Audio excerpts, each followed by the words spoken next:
जाति, धर्म, लिंग आपकी पहचान का एक हिस्सा हो सकता है, एकमात्र नहीं। मैं आपको इंसानियत का महत्व बताती। अगर मैं प्रोफेसर होती, आपको लोकतंत्र का हिस्सा बनाती, चर्चाएं करवाती, नवाचार लाती, आपको आपकी जड़ मान्यताओं से मुक्त कराती। अगर मैं प्रोफेसर होती, आपको मुखर बनाती।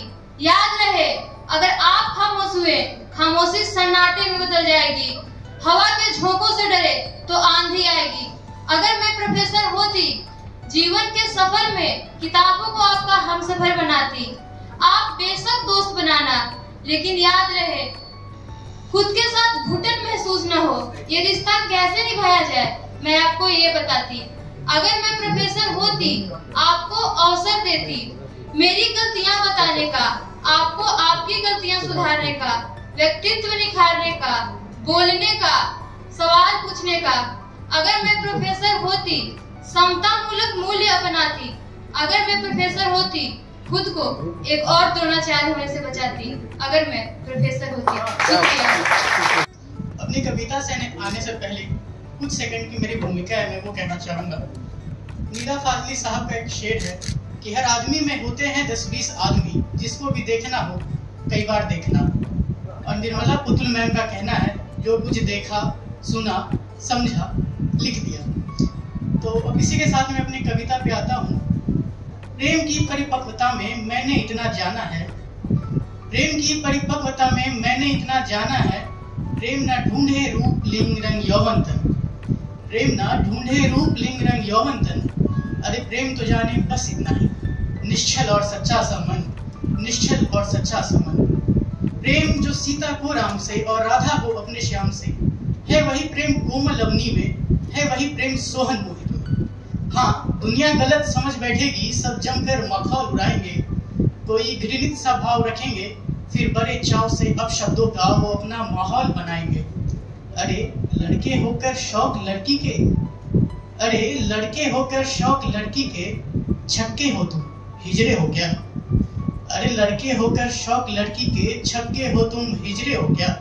ये साथ श्रृंगार क्यों करते हो, मानसिक रूप से तुम तो बेटा बड़े बीमार से लगते हो। पश्चिम की सभ्यता का तुम पर भी खासा असर हुआ है, पति के संग संग संबंध सखी से। अरे लिंग भेद सब भूल चुकी हो, खुद ही सोचो, समाज में ऐसे किस किस का बसर हुआ है। सृष्टि की यही संरचना है, जीवन की गति बढ़ाने को, नया वंश फिर लाने को। ईश्वर ने की बस स्त्री पुरुष की रचना है, बाकी बातें मिथ्या है, सब बात तुम्हारी झूठी है। शारीरिक चाहत में तुमने थामी ये मजबूरी है, शारीरिक चाहत में तुमने थामी ये मजबूरी है। पर समाज को समझाए कौन, ये उनका विकल्प नहीं, ना ही उनकी ओछी सोच है। अब तय करना हम सबको है कि कब कर रहे बिन भेदभाव के हम उनको स्वीकार है, क्योंकि समलैंगिकता अपराध नहीं, ये उनका अधिकार है। समलैंगिकता कोई अपराध नहीं, ये उनका अधिकार है। धन्यवाद करता हूँ। मेरी पहली कविता है आपके समक्ष, संजीवनी। चूल्हे पर अधम सा खौलता स्त्रियों का चरित्र, विषम परिस्थितियों के बीच दायित्व बोध का उत्कृष्ट नमूना है। जब सौंदर्य पर उठेंगे सवाल और बाजार काटेगा बवाल, उस दौर में मैं देख आऊंगा नींद के बाद अंगड़ाई लेते प्रेयसी को, और शाम को दफ्तर और बाहर से आने वालों के लिए प्रतीक्षारत घरेलू स्त्रियों को। जोर से ठहाके मार समाज की रीढ़ को सोच करती कामगार स्त्रियों ने बताया नाजुकी प्रेम में समर्पित प्रेमियों के लिए, और आक्रोश बेटियों को घूरते भेड़ियों के लिए, भेड़ियों के लिए। बचाए रखो तभी किसी मंच की चर्चित परखर स्त्री स्वर शराब के नशे में तल्ली हो ललकार रही थी पुरुषों को, बेसुन समानता का अधिकार कब तक छीनोगे। तभी प्रगतिशील उचक्के ने बोला, रोने का हक आखिर मुझे कब दोगे, मुझे कब दोगे। दोनों के बीच से लड़खड़ाए स्वर में साहित्य अध्येता की हक से एक वयस्क ने जोर देकर बोला, जाओ दिनकर की अर्धनारीश्वर हजम कराओ, वह तुम स्त्री पुरुष के लिए संजीवनी है, संजीवनी है। और दूसरी कविता मेरी है बजट। बजट क्या है? लोकतंत्र में उम्मीद की पोटली, जो लोकहित की भावना से सदन में पलटा जाता है, जैसे भूखे चौपाया के सामने चारा। सच सुना आपने, जन विकास की निधि, जिसे बोलते बोलते मीडिया हाउस के गर्भाशय में होती है हलचले हलचले। लेता है जन विकास का सर्वोत्तम मॉडल और गाजे बाजे के साथ सो जाता है लोकतंत्र चुपचाप अंधेरे में, चुपचाप अंधेरे में। फिर लंबे अंतराल के बाद देश में होती है एक और बजट की चर्चा, लोकतांत्रिक विधि विधान मानकर, लोकतांत्रिक विधि विधान मानकर। जय हिंद, जय महान। जनों को सादर प्रणाम। मैं भूपेश कुमार शोलार्थी, पाटलिपुत्र विश्वविद्यालय पटना। मेरी पहली कविता पिता। नजर से नजर मिलाकर नैनों में स्नेह भर, नजर से नजर मिलाकर नैनों में स्नेह भर, हृदय की थाह लेकर आंखों से दुलराता डांटता पिता। जीवन की आड़ी तिरछी पगडंडी पर लाल की उंगली पकड़ चलना संभलना सिखलाता पिता। रहे सबकी आंखों का तारा तू, रहे सबकी आंखों का तारा तू, अपने रगों में यह उत्साह भर, हर बुरी नजरों से अपने अरमानों को बचाता पिता। श्री के आगमन पर देवों पितरों को प्रणाम कर, नैनों में गर्वित हृदय लेकर पुत्र को आशीषता पिता। ओझिल है कहीं समय की देहरी पर, बुझे आतुर नैनों से अपेक्षाओं की गठरी लिए, बेटे की नजरों से तिरस्कृत मारी। मेरी दूसरी कविता सर्द बारिश की गर्म चाय। माघ की इस बारिश के बाद शाम को छा गई है उजली धुंध। माघ की इस बारिश के बाद शाम को छा गई है उजली धुंध। कुछ भी नजर नहीं आता समय के इस अंधेरे में। सब कुछ गीला गीला सा है, बाहर भीतर। बीच में ठिठुरता सा मैं देखता हूँ, दूर कहीं वह बारिश जो उतर रही है आंखों से तुम्हारे कपोलों पर। सर्द बारिश की गर्म चाय, आज कुछ नमकीन सी। ठीक है, तीसरी बेवक्त बारिश। जब काले बादल उमड़ते हैं आसमां में, मन में भावों की बदली उमड़ती है। देर तक भींगता हूं मैं रिमझिम यादों में तुम्हारा हाथ थामे। बारिश का अप्रिय से प्रिय लगना, बारिश का अप्रिय से प्रिय लगना है मन का मौसम बदल जाना। लेकिन ये बेवक्त बारिश आंधी तूफान लाती है, गर्द पड़ती है अरमानों पर और मन भीग जाता है। नमस्कार, मेरा नाम जयंत कुमार है। मैं एमआईटी यूनिवर्सिटी में एमए इंग्लिश का छात्र हूँ। मेरा पहले कविता का शीर्षक है वैशाली श्रेष्ठ या वर्तमान का विद्यालय। वैशाली श्रेष्ठ या वर्तमान का विद्यालय, कहाँ जुल्म ज्यादा है। एक शरीर का शोषण करता है तो दूसरा आत्मा का दमनकारी है। वैशाली अत्याचारी केवल स्त्री का, विद्यालय से पीड़ित सारे हैं। वैशाली में क्रूरता तो है पर वहां उम्मीद एक हथियार नहीं। विद्यालय तो आशा को मारता, वह गुलामी की फैक्ट्री है। प्रतिरोध की महान अग्नि मरती नहीं वैशाली में, उसी अग्नि की निर्मम हत्या होती हर विद्यालय में। जो तुम थोड़ा शोध करोगे तो सत्य उजागर होगा, धन के व्यापारी और विद्या के गद्दारों का दुष्कर्म प्रकाशित होगा। मेरी दूसरी कविता का शीर्षक है फूल तुम यूं इतराती क्यों। फूल तुम जो यूं इतराती हो, ये किस लिए करती हो। तुम में कुछ खास नहीं, तुम पल भर की हस्ती। कभी तुम्हें सुंदर बोलते, न जाने क्या सूझती उन्हें। साधारण सी तो लगती हो, बस धूलों की बस्ती हो। माना तुम में सुगंध है, पर वो तो हल्के झोंके से ही उड़ जाती। कीड़े तुम्हारी अतिथि है, शक्तिहीन तुम्हारी पंखुड़ियां। अब फूल बोलती है, जो साधारण में सुंदरता ना देखे वो आंखें नहीं बस शीशा है। जिसका धरा में अंत ना हो वो जीवन नहीं वो मृत्यु है। कभी जानते हैं मोल मेरा, कठोर उनका हृदय नहीं। हाँ धूल मेरा आभूषण है, मुझे उनसे कोई शिकायत नहीं। हवा ठहर सकता नहीं, ना मैं डाली से बिछड़ सकती, इसलिए सुगंध में भेंट करती उसको, सफर उसका फिर सुगम बनता। जो रस से शहद बना दे उन जादूगरों का घर हूं मैं, और शक्ति भी होती विभिन्न प्रकार की। जो कलियां मरने के बाद भी तुरंत ना मुरझाती, उन्हें दुर्बल कहना सही नहीं। थोड़ा घूमो, थोड़ा झूमो, थोड़ा पढ़ो, थोड़ा कोई गीत गुनगुनाओ, फिर शायद तुम समझ पाओगे कि आखिर फूल क्यों खिलखिलाती है। धन्यवाद। जनों को मेरा नमस्कार। मेरा नाम ज्ञानी कुमार है और मैं गया महाविद्यालय का छात्र हूँ। मेरी पहली कविता है तस्वीर की कैद। एक तस्वीर खींची गई सड़क के किनारे बैठे उस बच्चे की, जिसकी आंखों में भूख थी, जिसके गालों पर धूल जमी थी। कैमरा क्लिक हुआ और वह कैद हो गया एक फ्रेम में, एक पहचान में, गरीब, लाचार, असहाय। पर क्या तस्वीर ने पकड़ पाया उसकी आंखों का सपना, उसके भीतर उठती आग, या बस वही दिखाया जो देखने वालों को देखना था। वह तस्वीर कहीं छप गई, किसी प्रदर्शनी में टंग गई, कोई उसे देखकर भावुक हुआ, किसी ने तारीफ की, पर वह बच्चा वहीं रहा, उसी सड़क के किनारे, वैसे ही भूखा, वैसे ही धूल में लिपटा। अगर तस्वीर बदल सकती तो वह दौड़ता, स्कूल जाता, पढ़ता, बढ़ता, पर तस्वीरें नहीं बदलती। वे जकड़ लेती हैं एक पल को, एक पहचान को, एक कहानी को जो कभी बदल सकती थी। मेरी अगली कविता है कशिश। हम अक्सर ताकते हैं उन दूरियों की ओर जो अनजानी हैं, अदृश्य सी सपनों की तरह, बस पहुंच से बाहर।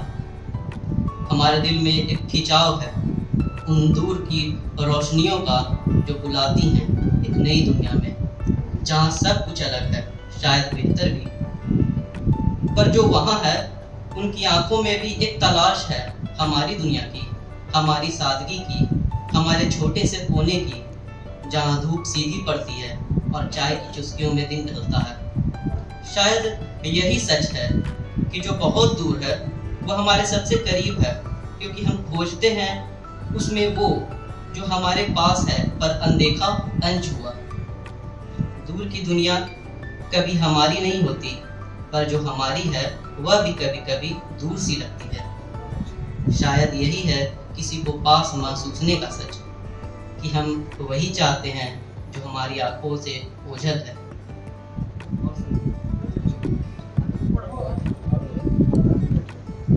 मेरी अगली कविता है नया कुछ नहीं। डर ने दरवाजा खटखटाया धीरे से, किसी भूले हुए नाम की तरह, जो मन के कोनों में दबा पड़ा था।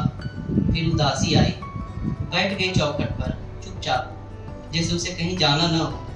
पर उदासी को कब तक रोका जाए? किसी को तो उठना ही था। वह उठी, एक लहर बनी, एक विद्रोह की तरह। विद्रोह ने अपनी जड़ें फैलाई शब्दों में, सड़कों में, लोगों की आंखों में। नारे गूंजे, दीवारें हिली और क्रांति ने जन्म लिया। क्रांति तेज थी, बिजली की तरह। सत्ता ने सिंहासन हिलाई, उसकी आग में सब जल गया, पुराना डर, पुरानी जंजीरें, सब कुछ। लेकिन आग को आदत होती है सब भस्म कर देने की। एक दिन उसने खुद को भी जला लिया, और जब रात से सत्ता निकली तो वह अलग नहीं थी। वही चेहरा, वही आदेश, वही कठोरता।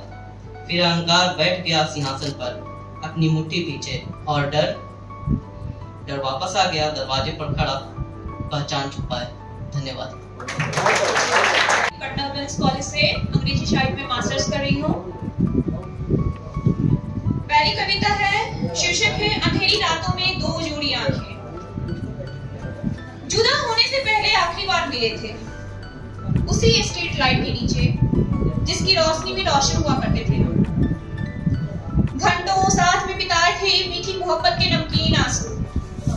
आंखों ही आंखों में कहे थे नहीं कही गई बातें अब तक। शेष बातें अभिशापित रही ना सुने जाने से। अभिव्यक्ति की आजादी सबको मिली सिवाय प्रेमियों के। जबकि बात अच्छे श्रोताओं की हो तो पंक्ति के अव्वल दर्जे में प्रेमियों की कतार शामिल है। वह दिन कितना मनमोही था। सोचती हूँ अब जाकर, वह कृष्ण पक्ष की आखिरी तिथि नहीं थी, जीवन का अमावस था। मैंने स्वीकारा बहुत देर से। दूर और पास के बीच नहीं है मात्रा का अंतर। व्याकरण की ये रहस्य उद्घाटित होते हैं प्रेमियों के जीवन में। प्रेम ना सुख था ना दुख था, समुद्र किनारे बनाए रेत का घर, एक झोंपड़ी से जिसका मटिया मेट होना तय था। मैंने बनाया खूबसूरती से, लगन के साथ। हार जीत होती होगी कहीं और, यहाँ तो बस चलते जाना है सब कुछ जानते हुए।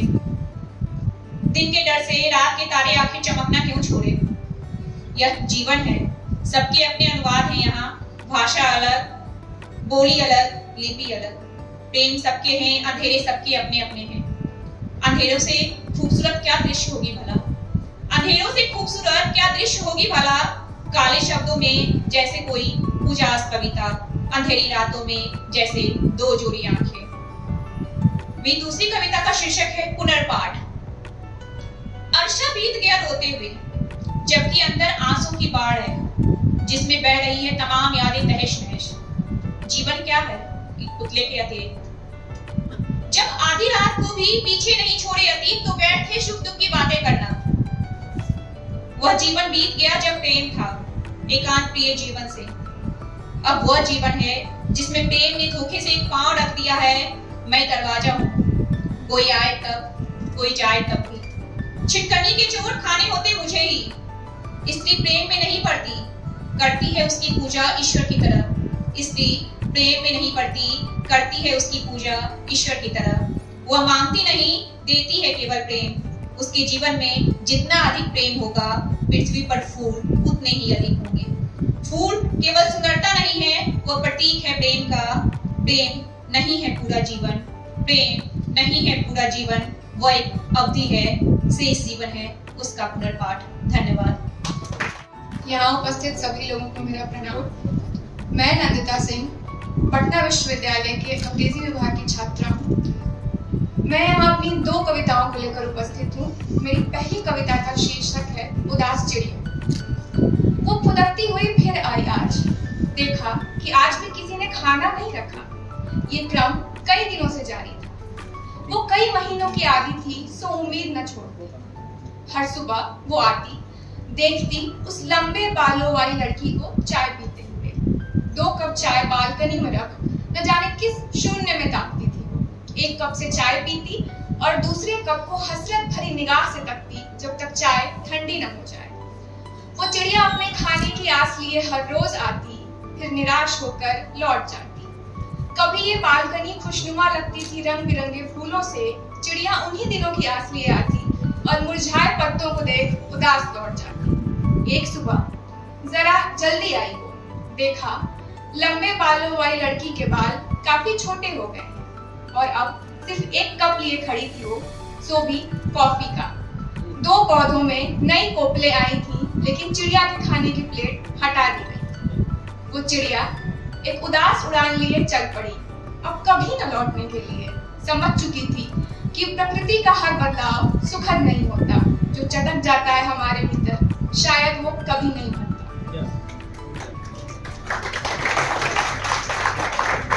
मेरी अगली कविता का शीर्षक है कैसे हो तुम। आज वो फिर मिला उस भीड़ में, गुम था शायद कोई पहचानी खुशबू तलाशता। कंधे पर एक हाथ मारकर पूछा मैंने चहकते हुए, और यार कैसे हो, आजकल कहाँ गुम?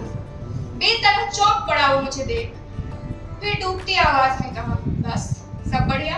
ये थी हमारी न जाने कौन सी मुलाकात। अब इस अजनबी शहर में मुलाकातों का हिसाब कौन रखता है। फिर मिला वो सैकड़ों बार, कभी बस में बस्ता लिए जाता, कभी न जाने किस गम में अकेले बैठ आंसू बहाता, कभी ट्रेन में बस खड़े होने भर को ढूंढता कोई सहारा, कभी किसी अजनबी मुसाफिर संग दिल खोल के गप्पे लड़ाता। मैं दोहराती वही सवाल, वो वही जवाब दोहराता। थक कर पूछ बैठी मैं, तुम वही जवाब क्यों दोहराते हो? वो मुस्कुराकर बोला, तुम वही सवाल क्यों पूछती? फिर उसका हाथ थाम बैठी रही कुछ देर। आंखें बंद करते ही क्षितिज के उस पार दिखा वो, बिल्कुल अलग सा, पथराया हुआ, कुछ अजीब सा भी, जैसे आंखों में था सुरमा लगाया हुआ। बोल पड़ा, नींद अच्छी आए इसलिए लगाने को कहा किसी ने। देखकर लगा उसे कि कई रातों से सोया नहीं हो। सुरमा पोंछकर उम्मीद के 4 कतरे उड़ेल लिए आंखों में, आंखें छलछला पड़ी शायद उम्मीदों के भार से। एक कतरा चुभा, आंखों से खून रिसा, पलक झपकाई तो वही अंधेरा, न वो न क्षितिज न सुरमा न आंखें। लेकिन एक्वेरियम के टूटे कोने से मेरा हाथ घायल। उस अंधेरी बालकनी में खड़ी मैं अभी भी सच और भ्रम का गुनाह भागता रही। तभी एक्वेरियम की एक अकेली बीमार मछली मचलते हुए शीशे के पास आई। खून रिश्ते हाथों से छूना चाहा उसे तो फिर वही आंखें दिखी, इस बार मछली की आंखों से झांकती हुई। हॉल से छनकर आती रोशनी पड़ी मुझ पर तो चौंक उठी मैं। मेरा ही प्रतिबिंब मुस्कुराता हुआ पूछ रहा था हाथ बढ़ाए कि अरे यार कैसे हो, आजकल कहाँ गुम हो। धन्यवाद। सबसे पहले मैं हिंदवी साहित्य को धन्यवाद देता हूँ जिन्होंने हमें इस मंच पर उपस्थित होने का मौका दिया। अभी कुछ दिन पहले हमारे देश पर आतंकवादियों ने हमला किया था। मैं उन हमले में शहीद हुए लोगों को नमन करता हूँ और उनके लिए 4 लाइन कहना चाहता हूँ।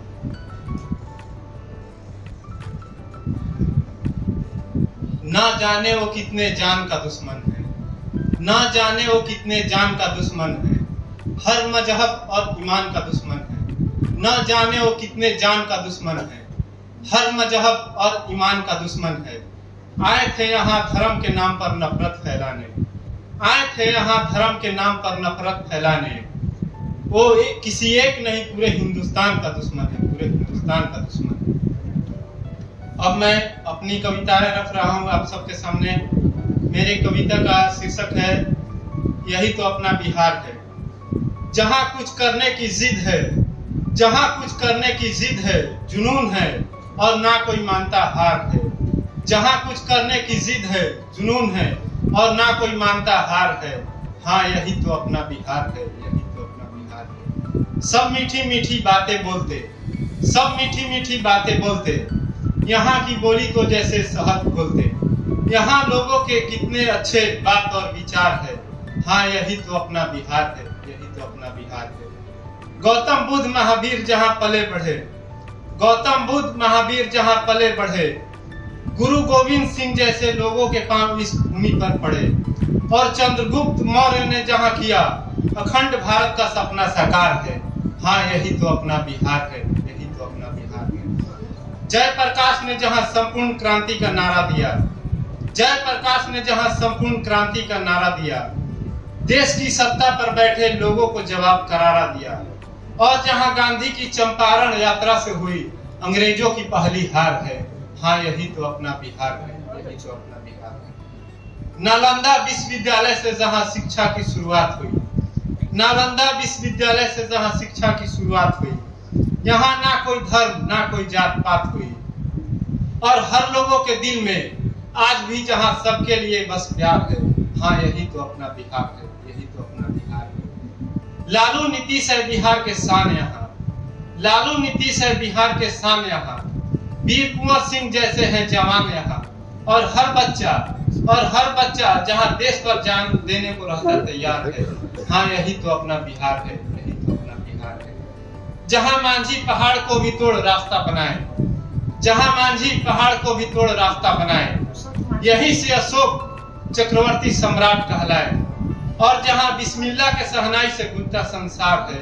हाँ यही तो अपना बिहार है, यही तो अपना बिहार है। आर्यभट्ट पाटलिपुत्र से जहाँ जीरो की खोज हुई, आर्यभट्ट पाटलिपुत्र से जहाँ जीरो की खोज हुई, जहाँ खान सर की बातें तो युवा के जुबा पर रोज हुई। और नौशाद जहाँ IAS IPS का रहता भरमार है। हाँ यही तो अपना बिहार है, यही तो अपना बिहार है।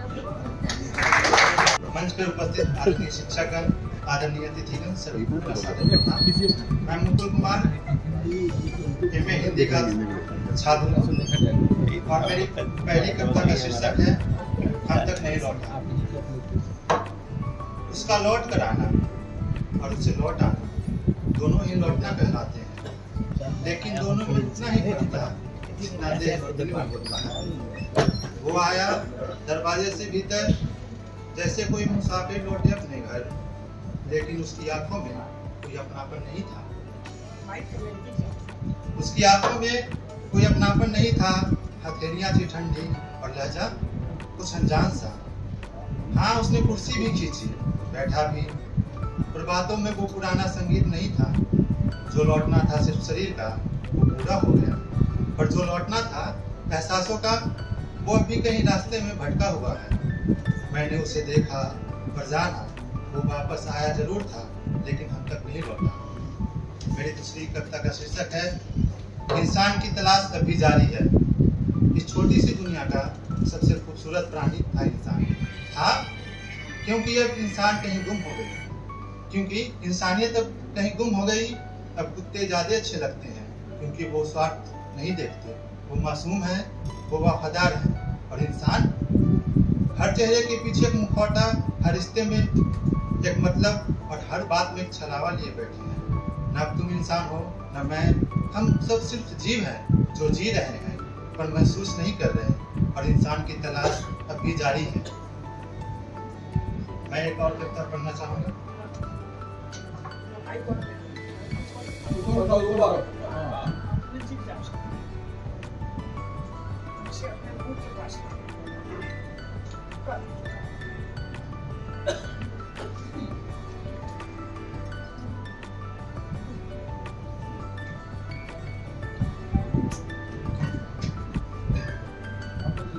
शीर्षक है कविता की हमने ये नहीं चुना था।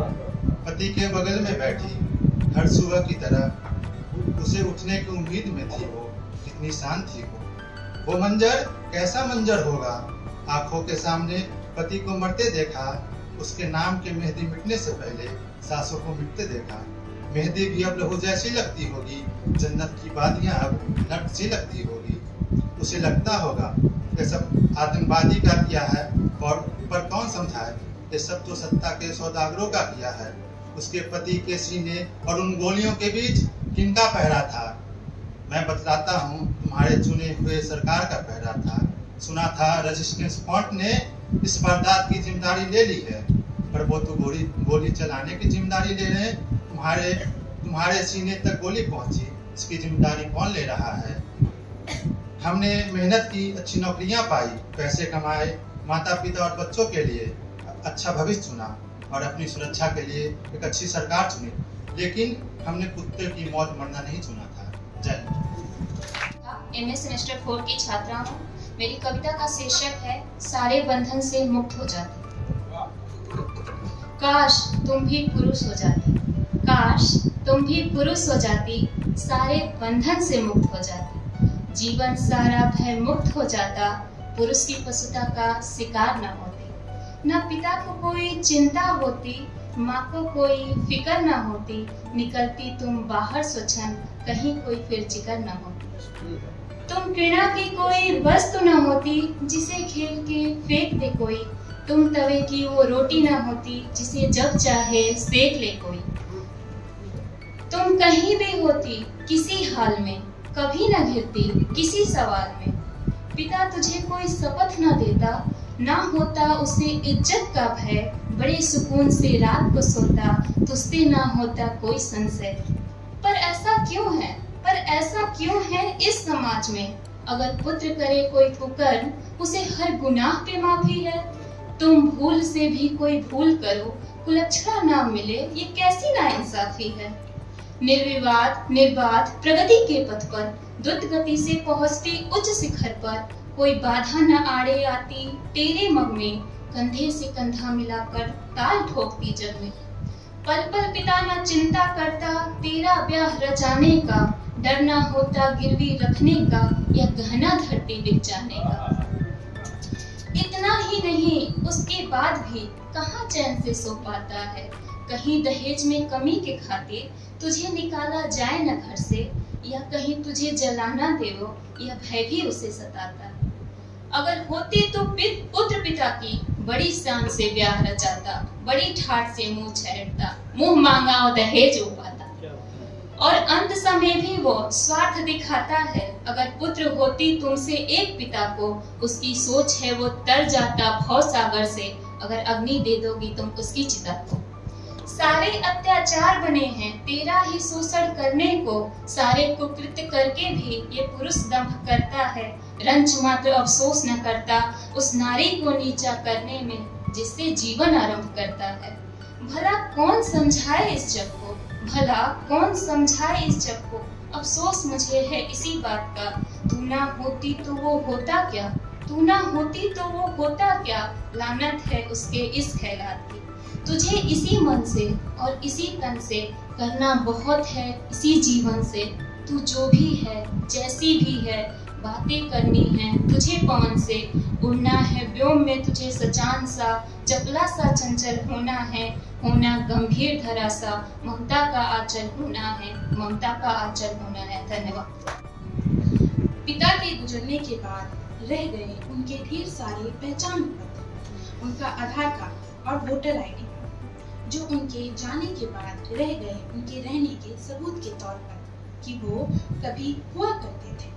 2, जब वो थे तो इन पहचान पत्रों के साथ था उनका शरीर और उनकी आवाज, उनके होने के सबूत के तौर पर। जब वो गुजर गए थे तो चला गया उनके साथ उनका शरीर और उनकी आवाज, पहचान पत्रों के साथ। बाकी के उनके कपड़े जल गए थे उस आग में जिसमें स्वाहा हुई थी, उनके बचे अवशेष, बाकी जो बचा दान में चला गया। 3, पापा थे, लोग कहते थे, मैं भी उनके होने के वक्त उनको देखती सुनती थी, लेकिन मुझे ना वो दिखते थे ना ही सुनाई देते थे।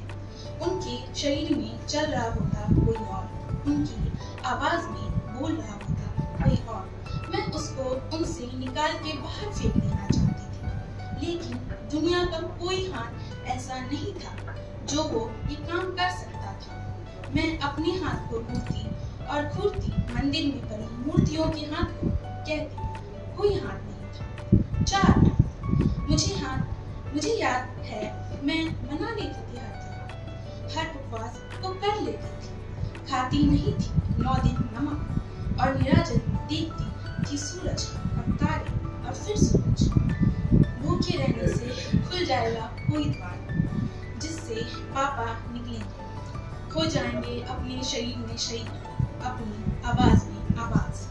5, फिर घूमने लगे डॉक्टर के पास, गोली पे गोली, उजली गोली, नीली गोली, हरी गोली, पीली गोली। मैं बादल के फहों से चूर करती हूँ, माँ मिलाती उसे गिलास में पड़े अपनी नींद में, या सूरज जिसे पकाती आंच पर बनाती गोल और पिला देती उस शरीर में रहने वाले मुंह में, कि एक ऐसा करवा अजीब सा स्वाद निकले जिससे चिपकर पापा बोले अपनी आवाज में, लेकिन वो शरीर बोलता था उनकी आवाज में।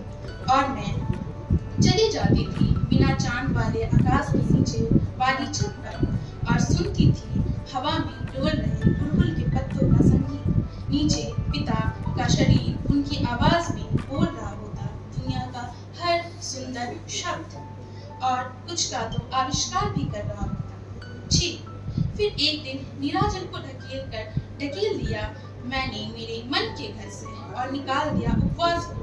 भगवान उस दिन मूर्ति हो गए, उनके हाथ पत्थर, और फेंक दिया सारी रंग बिरंगी गोलियां बादल के फहों के पास। उस दिन बारिश हुई, इंद्रधनुष निकला जिसमें 7 रंग नहीं थे, उसमें दुनिया के सारे रंग थे फूट पड़े। उस दिन समझ गई थी जब और फेंक दिया सारे रंग बिरंगी गोलियों बादल की फहों के पास। उस दिन बारिश हुई, इंद्रधनुष निकला जिसमें 7 रंग नहीं थे, उसमें दुनिया के सारे रंग फूट पड़े। उस दिन समझ गई थी जब बाहर आया था। उस दिन उसने पापा के व्यवसाय को दूर नहीं ले गया था, वो उन्हें भी साथ ले गया था। छोड़ गया था तो बस उनका शरीर और उनकी आवाज। पिता तो बाढ़ के वक्त ही गुजर गए थे, आज तो बस उनका शरीर गया है उनकी आवाज को लेकर। और लोग कह रहे हैं मैं रो क्यों नहीं रही, और लोग कह रहे हैं मैं रो क्यों नहीं रही, मैं शायद अब तक रो नहीं रही। धन्यवाद। प्रथम हिंदवी के इस मंच का आभार, और इस सम्मानित मंच पर आसीन सभी अग्रजों और इस कार्यक्रम में आए सभी श्रोताओं को मेरा अभिनंदन। मेरा नाम साई प्रतीक है और मैं पटना विश्वविद्यालय में एक शोधार्थी हूँ।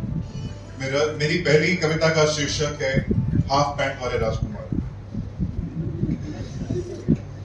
क्या आ चुकी है कयामत की रात, क्यों चांद को डुबो देना चाहता है ये समुद्र। दिन जो चिड़ियों की चहचह से सराबोर होता था, वहां गीदड़ों के भौंकने का शोर है।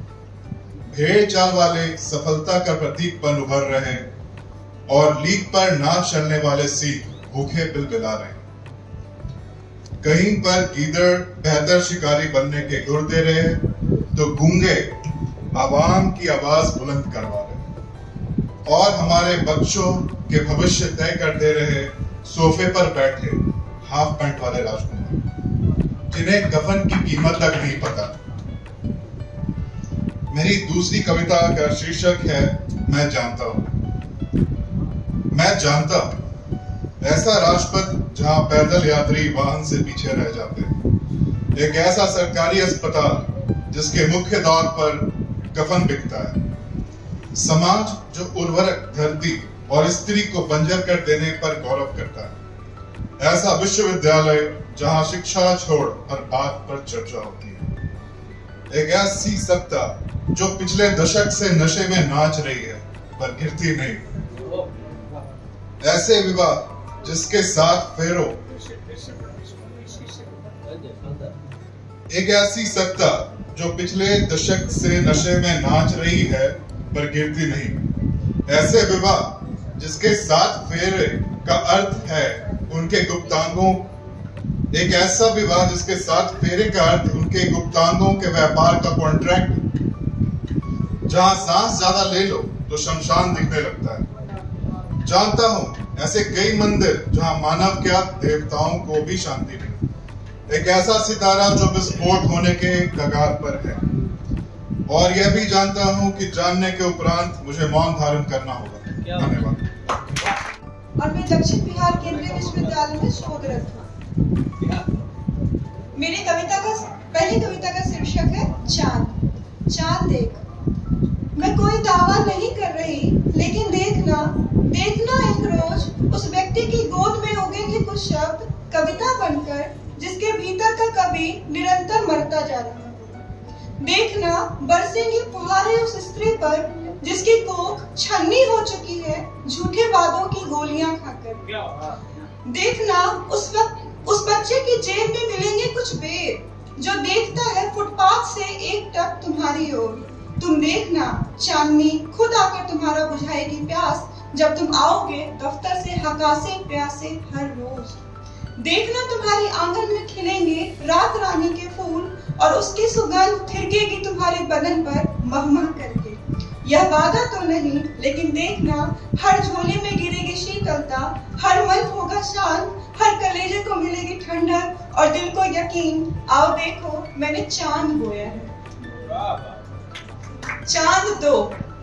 बच्चे झूमते गा रहे थे। चंदू के चाचा ने चंदू की चाची को चांदनी रात में 4 चम्मच चटनी चटाई। चटनी तो चटाई, लेकिन रात चांदनी ना थी। उस रोज चांद अपनी चंदा के साथ महुए की गंध में नहाए सखुआ की टहनी पर लुका छिपी खेल रहा था। एकाएक सारे पेड़ कटकर गिरने लगे। चांद को गहरी चोट आई। इलाज के चंद रुपए जुटाते अचानक कहीं गायब हो गए। पता नहीं कहां, किस देश, किस शहर।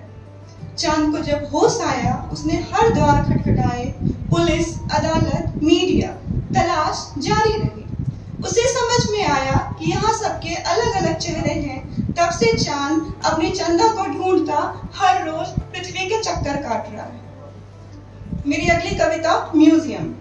मुझे याद है कक्षा 6ठी में कैंची से कलाकारी करते हुए गलती से या देखा देखी में पता नहीं मैंने अपनी भौहें काट ली थी। उस वक्त पनपे भाव का तो ध्यान नहीं, परंतु भान था उड़ेंगी खिल्लियां, हंसेंगे लोग, टॉपिक बनूंगी मैं कुछ देर तक उनके बीच।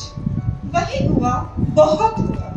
एक सीनियर आई, बोली गजब हो तुम स्मृति, तुमको तो म्यूजियम में रखना चाहिए। बुरा लगा उस वक्त, एक बच्चे में बचपने का होना भी कितनी बड़ी त्रासदी होती है कभी कभी। उससे भी अधिक त्रासद है लोगों का यह कहना कि उम्र चाहे जो भी हो, बचपने को जिंदा रखना चाहिए, क्योंकि वो टॉपिक के आदी हो चुके हैं। अब सालों बाद यह सोचकर कि कैद महज एक विचार है और आजादी एक निर्णय, आज जब मैं खुद चाहती हूँ कि लोगों को लगातार वह टॉपिक मिलता रहे, यह सोचना सालता है मुझे, क्या संभव है स्मृति म्यूजियम में?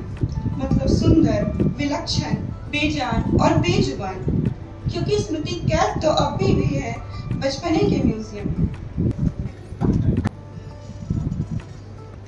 ये कविता मैं तब लिखी थी जब कोलकाता में एक ऑन ड्यूटी महिला डॉक्टर के साथ दुष्कर्म हुआ था, जिसका शीर्षक है क्यों।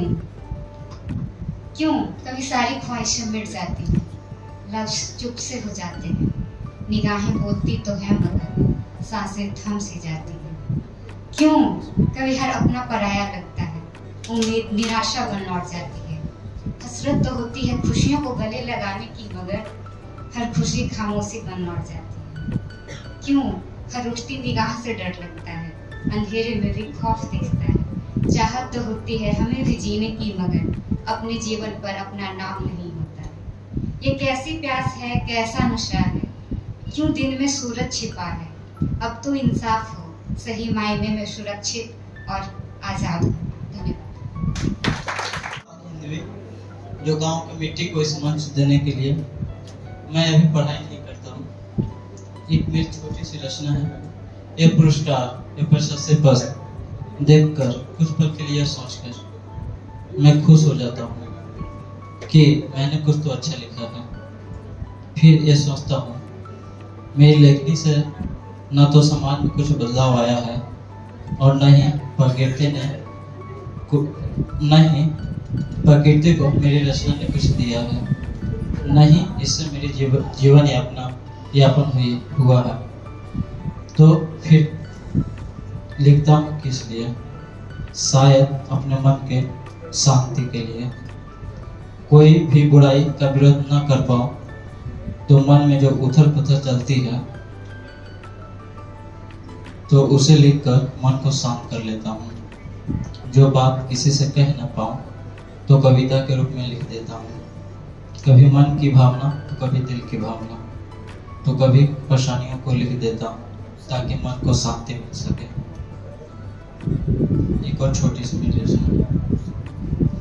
ये उम्र जो कट रही है पाने और खोने में, खुद को खुद से कहाँ लाने में, जो दिन रात एक सोच में डूबा हुआ है, खुद को किस मुकाम पे ले जाने में। अब बढ़ती उम्र में ये उम्र घट रही है, खुद को कुछ और दिखाने में। मन हार कर भी जिद करता है, मन हार कर भी जिद करता है खुद को कुछ नया बनाने में। और अगला लाइन सुनिएगा कि इंतजार करते रहते हैं जिंदगी का, इंतजार करते रहते हैं जिंदगी का, कब देर लगती है मौत को आने में।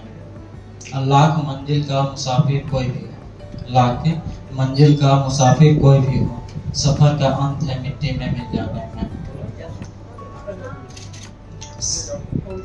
कितने किरदार निभा लेते हैं जिंदगी का, कितने किरदार निभा लेते हैं जिंदगी का, सब डर जाते हैं मौत का किरदार निभाने में।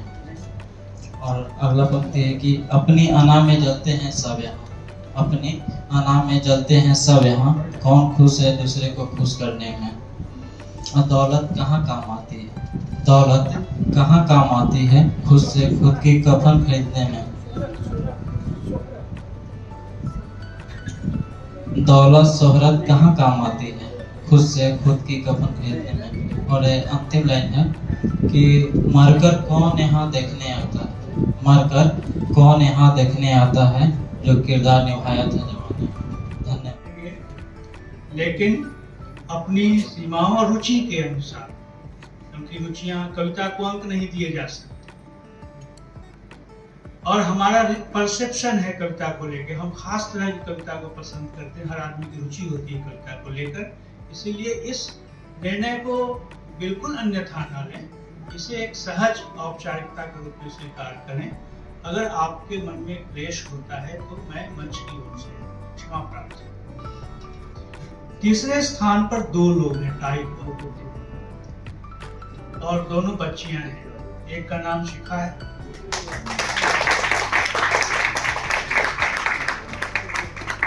और एक का नाम नंदिता सिंह है।